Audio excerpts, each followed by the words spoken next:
Y'all are not going to believe the news we got about our rescue dogs, Peach and Frank.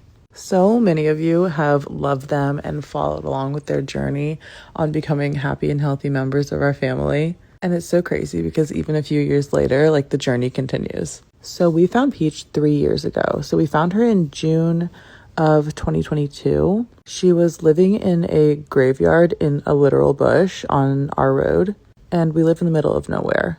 I always wonder how many times I passed that bush and she was just in there and I had no idea. We found her and she was really skinny, no collar, and a very dirty girl. This is the bush. We ended up taking her back to see if she had puppies there, but we couldn't find any, so we took her home and she's been our best little girly ever since. Truly just one of a kind dog. And then Frank came along. So we got Frank in March of 2023, so almost a year after Peach. We found him on the same road a little bit further down, and he was filthy. He had scabs on him, he had a scar on his neck, and he was covered in motor oil.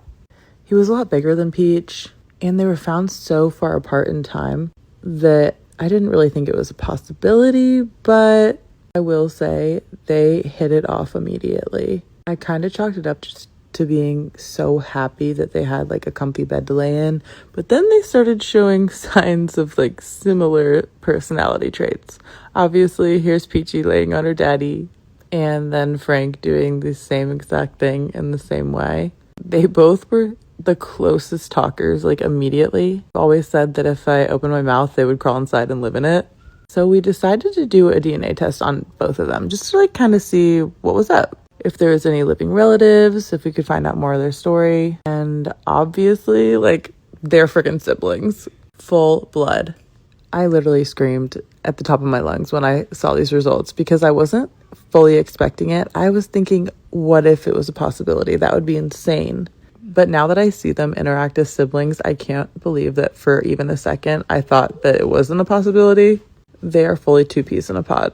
And just thinking back on how they were when they were reunited, they probably never thought that they were going to see each other again. And now they live their best wild lives together. So just wanted to share that happy update. And thank y'all for loving them as much as I do.